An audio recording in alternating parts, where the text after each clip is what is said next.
সরাসরি রাখাল বলা আর রাখালের বেশে বলা দুইটা এক না। বাংলাদেশের একজন প্রসিদ্ধ বক্তা তিনি রাসূল করিম সাল্লাল্লাহু আলাইহি ওয়াসাল্লামকে কাউবয়, মা খাদিজাতুল কুবরা রাদিয়াল্লাহু তাআলা আনহার কর্মচারী, এরপরে নবীজিকে রাখাল, শেফার্ড এই শব্দগুলি ব্যবহার করার কারণে সারা দেশ জুড়ে বিখ্যাত আলেম উলামারা, বড় বড় মুহাক্কিক মুত্তাকি আলেমরা এটা প্রতিবাদ করছে। বলছে আল্লাহ রসুলের ব্যাপারে কাউবয় মানে গরু রাখাল, নাউজুবিল্লাহ। নবীজিকে কর্মচারী অথবা ধরেন রাখাল এই শব্দটা নবীজির বেলায় যায় না। আল্লাহ তাআলা কোরআনে নিষেধ করেছে, লা তাকুলু রাঈনা, তোমরা আমার নবীকে রাঈনা বলবে না, আমাদের রাখাল বলবে না। রাখাল বলা নবীজিকে নিষেধ, এটা কোরআনের আয়াত, সূরা বাকারার আয়াত। এই জন্য আলেম সমাজ কম বেশি সবাই এটা প্রতিবাদ করছে। আশা করি হয়তো উনিও এটা ভুল বুঝতে পারছে, কারণ ভুল মানুষেরই হইতে পারে, এটা স্বাভাবিক। ভুল আমারও হইতে পারে। আমি যদি বলি আমার কোনো ভুল নাই, তাহলে এটাও ভুল। কথা ঠিক কিনা ভাই আমার? আলিম ওলামাদের ভুল হইলে আলেমরা ধরে দিবে, তারা সংশোধন হবে। কিন্তু সাধারণ মানুষ আবার দেখা গেছে একজনকে বাঁচাইবার জন্যে, যেমন উনি এই কথাটা বলছে, ভুলটাকে শুদ্ধ বানাইবার জন্য অথবা এটাকে শাক দিয়া কি বলে মাছ ঢাকার জন্যে একটা পদ্ধতি অবলম্বন করছে যে আমরা কয়েকজন একটা গজল গাইছিলাম, বা রেগুলার গাই, সবসময় গাই। সেই গজলটার মধ্যে একটা লাইন আছে এরকম, নবী রাখালেরও বেশে মা খাদিজার দেশে বকরি চড়াইতেন জঙ্গলায়। এখন এখানে আমাদের ভাইয়েরা ধরে নিছে, হ্যাঁ উনি রাখাল বললে দোষ, তা আপনারা যে রাখাল বললেন তাহলে এইটা দোষ হইল না কেন? আমি এই জন্য বললাম যে সমালোচনা করতেও কিন্তু যোগ্যতা লাগে। তো আপনারা যারা সমালোচনা করতেছেন, আমার মনে হয় আপনারা একটু খেয়াল করে সমালোচনাটা করছেন না। সরাসরি রাখাল বলা আর রাখালের বেশে বলা দুইটা এক না। আর রাখালের বেশে নবীজিকে বলার মূল হাকিকত হলো, আমার নবীজিকে রাখাল বললে, নাউজুবিল্লাহ, আমি শব্দটা বারবার উচ্চারণ করতেছি আপনাদের বোঝানোর জন্য, আল্লাহ তাআলা এবং আল্লাহ রসুল যেন আমার উপর বেজার না হয়। এই শব্দটা নবীজিকে ডিরেক্ট ব্যবহার করাটা এটা আল্লাহর নিষেধ। আল্লাহ এই জিনিস পছন্দ করে না।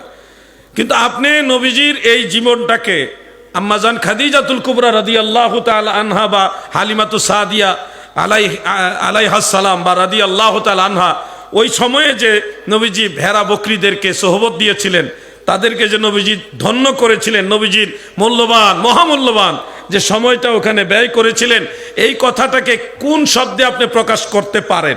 এটা আগের যুগের যারা বড় বড় কবি, দার্শনিক বা ওরকম জ্ঞানী, তারা এই শব্দটাকে রাখালের বেশে এই শব্দটাকে দিয়ে প্রকাশ করেছেন, যেটা ফলো করে অনেক আলেম ওলামা বা শায়ের যারা, তারা এই গজলগুলি বলে থাকে।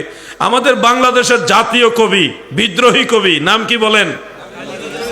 কাজী নজরুল ইসলামের একটা কবিতা আছে, আমি এটা বের করে রেখেছি, আপনারা চাইলে নিজেরাও প্লে স্টোর থেকে এই বইটা, কবিতাটা, এই ইসলামী সঙ্গীত মানে গজল আর কি, ওখানে এই শব্দটা লিখেছেন কাজী নজরুল ইসলাম, যে মেষ চারণে যায় নবী কিশোর রাখাল বেশে।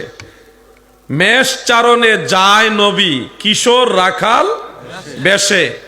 এছাড়া আরো বহু কবিতা আছে, অনেক কবিতা আছে, বড় বড় যারা সাহিত্যিক, যারা কবি, ইসলামী দার্শনিক, তারা নবীজিকে সম্মান প্রদর্শনাতে সরাসরি রাখাল শব্দটা ব্যবহার না করে নবীজি রাখালের বেশে সেখানে ছিলেন, তাদেরকে সোহবত দিয়েছেন। আমাদের ওই ভাইদের সাথে আমাদের দ্বন্দ্বটা হলো, তারা বলে নবীজি সাল্লাল্লাহু আলাইহি ওয়াসাল্লাম সহ অন্য সব নবীদেরকে ছাগলের সাথে রাখছে, কারণ ছাগলের স্বভাব হলো বক্র স্বভাব। তাদের এই বক্র স্বভাব দেখে দেখে যেন নবীরা শিখে যে মানুষকে কন্ট্রোল করতে গেলে আরো বিপজ্জনক, মানুষকে কন্ট্রোল করা আরো কঠিন। নাউজুবিল্লাহ। তারা আমাদের নবী সহ সব নবীদেরকে ছাগলের কাছে নবী রাসূলরা শিখবেন, এই কারণে নবী রাসূলরা চার ভেড়া বকরি চড়াইছেন, এটা বুঝাইতেছে। আপনারা বলেন নবী রাসূলরা যারা আল্লাহর নবী এবং আল্লাহ রসুল, তারা কি ছাগলের কাছে জ্ঞান শিখতে হবে? নবী রাসূলদের শিক্ষক কে? এক বেয়াদবি ঢাকার জন্য আরো জঘন্য বেয়াদবি করা হচ্ছে। কেউ যদি বলে যে অমুক খলিফা তিনি একজন সাধারণ মানুষের ভেষ ধরেছেন, ধরে প্রজাদের খবর নিয়েছেন, তাহলে এটা কি বেয়াদবি হয়ে যাবে? উনি কি খলিফা থেকে সাধারণ পাবলিক হয়ে গেল নাকি? এটা জাস্ট একটা শব্দ চয়ন, যেটা মূলত উনার খলিফা হওয়া থেকেও খারেজ করে না। নাউজুবিল্লাহ, এই ধরনের চিন্তাও করা যাবে না। একটা আরবি প্রবাদ আছে, জাইদুন কাল আসাদ, জায়েদ সিংহের মতো, বাঘের মতো। এখন জায়েদ বাঘের মতো বললে জায়েদ কি বাঘ হয়ে যায়? তার এখানে একটা বিশেষত্ব বুঝাইছে, তার শক্তিটা বাঘের ন্যায়, সিংহের ন্যায় শক্তি। এটা হলো রূপক অর্থ, মানে উপমা দেওয়া হচ্ছে রূপক অর্থে।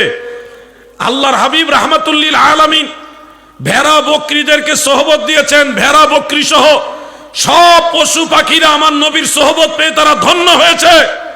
নবীজি ওই সময়, তিনি তো রাহমাতুল্লিল আলামিন, ওই সময় যে সুরত, বাহ্যিক অবয়ব বা লেবাস বা সাজসজ্জা, এটা ছিল রাখালের বেশ। মূলত নবীজিকে রাখাল বলা যাবে না, এই জন্যই তো রাখালের বেশ বলা হয়েছে, তাজিম তাকরিমের দিকে খেয়াল করে।